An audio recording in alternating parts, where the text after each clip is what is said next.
नागपूरच्या हिंगणा येथील शासकीय वसतिगृहात विद्यार्थिनीच्या विनयभंगाची आणि मोबाईल चोरीची धक्कादायक घटना समोर आली आहे।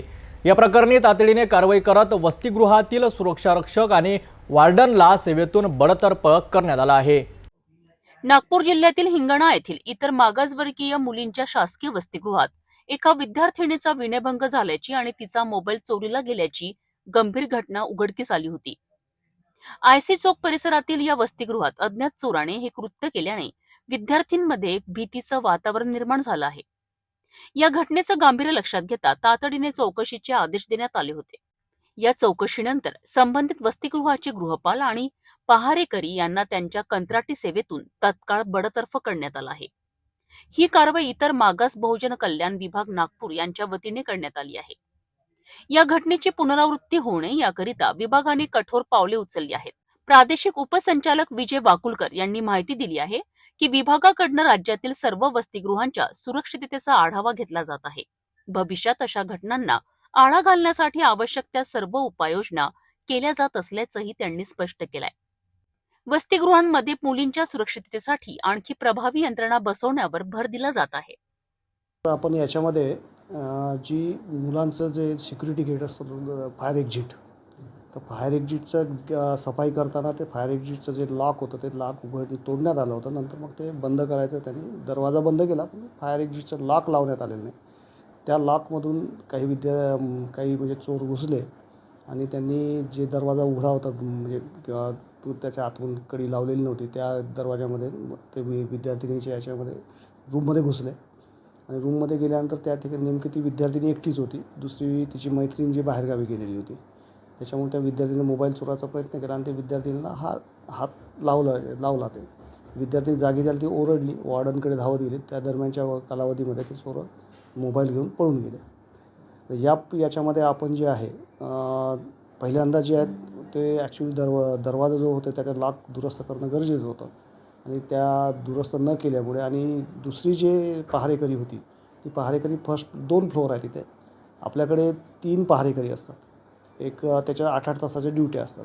तर जी होती रात्रीची ती वरच्या मजल्यावर होती आणि वॉर्डनचं जे रिसेप्शन त्या खालच्या मजल्यावर असल्यामुळे तिला वरच्या मजल्यावर झोपायला सांगितलं होतं आणि दरम्यान तिने आरडाओरडा केल्यानंतर वॉर्डन वगैरे जागे झाले आणि चोर पळून गेले। वरच्या मजल्यावर पण आम्ही नंतर जसं माहीत झालं तसं वॉर्डननी सकाळी आम्हाला रिपोर्ट केल्यानंतर मी माझे डिस्ट्रिक्ट ऑफिसर जे होते सहारे साहेब त्यांना पाठवलं। त्यांनी इन्क्वायरी केल्यानंतर असं लक्षात आलं, वॉर्डनला मी लगेच सांगितलं पोलीस कंप्लेंट मी दाखल करा आणि वॉर्डननी पोलीस कंप्लेंट दाखल केली, पण मोबाईल मिसिंगचीच होती। नंतर आम्ही इन्क्वायरी करता असं लक्षात आलं की मुलीचा पण विनयभंग झाला, मुलीची तक्रार घेतली। त्याच्यानंतर संध्याकाळी म्हणजे आम्ही सहारे साहेबांनी एक पोलीस स्टेशनला पत्र देऊन त्यांना सांगितलं की लगेच FIR दाखल करा आणि त्याची कारवाई करा। त्या दरम्यान मग मलासुद्धा माझ्या त्या FIR झालेलं नव्हता। मग मी त्या वसतिगृहाला गेलो, वसतिगृहात मुलींशी भेटलो। आम्ही दोघेही अधिकारी म्हणजे माझे सबऑर्डिनेट ऑफिसर जे डिस्ट्रिक्ट ऑफिसर होते सहारे साहेब आणि मी स्वतः आम्ही पोलीस स्टेशनला जाऊन त्या मुलींना पण जाऊन FIR दर्ज केला। तर मुलींना परत मी हॉस्टेलला सोडून दिलं आणि नंतर पुढे आपण ज्यावेळेस सगळ्या इन्क्वायरीमध्ये हे लक्षात आलं की काही सिक्युरिटी लॅप्सेस आहेत ज्याचे चुका झालेल्या आहेत, त्याबाबत आपण संबंधित जे वॉर्डन आहे त्यांना आपण ते कंत्राटी सेवेवर असल्यामुळे त्यांना आणि जी म्हणजे सिक्युरिटी गार्ड होती तिला आपण बडतर्फ केलं। सर, या संपूर्ण प्रकरणानंतर काही मुलींनी अशी तक्रार केली आहे, ऑन रेकॉर्ड आहे, ती व्हिडिओ आहे की वॉर्डन महिला जी आहे तिचा नवरा तिथेच राहत होता आणि मुक्कामी असायचा।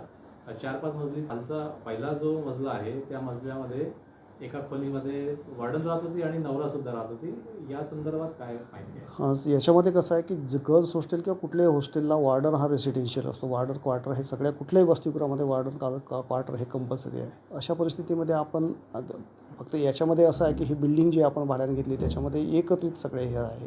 त्याच्यामुळे फर्स्ट जे रूम होती ती वॉर्डनसाठी आपण दिलेली होती आणि त्यांनी 24 तास तिथे राहावं ह्या अपेक्षेनं आपण त्याला ठेवलेली होती। ते कुटुंबापासून वेगळं राहा असं आपण कोणाला सांगू शकत नाही, पण असं एखादा पुरुष असा महिला हॉस्टेलमध्ये आणखी पण ठिकाणी अडचण काही बिल्डिंगचं स्ट्रक्चर असल्यामुळे ही अडचण आहे। स्ट्रक्चर जर असेल जनरली त्याला वेगळा आपण वेगळा दरवाजा देतो त्याला रेसिडेन्सला आणि त्याच्यातून ते ये जा करू शकतात। हे सहारे जे अधिकारी आहेत त्याच्यामुळे ते लोक तिथे तर हिंगणा येथील या घटनेने शासकीय वसतिगृहामधील सुरक्षिततेचा मुद्दा पुन्हा एकदा ऐरणीवर आला आहे।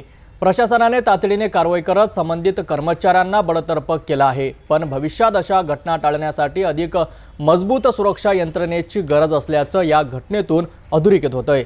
यावर विभाग काय ठोस पावले उचलतं हे पाहणं महत्त्वाचं ठरेल।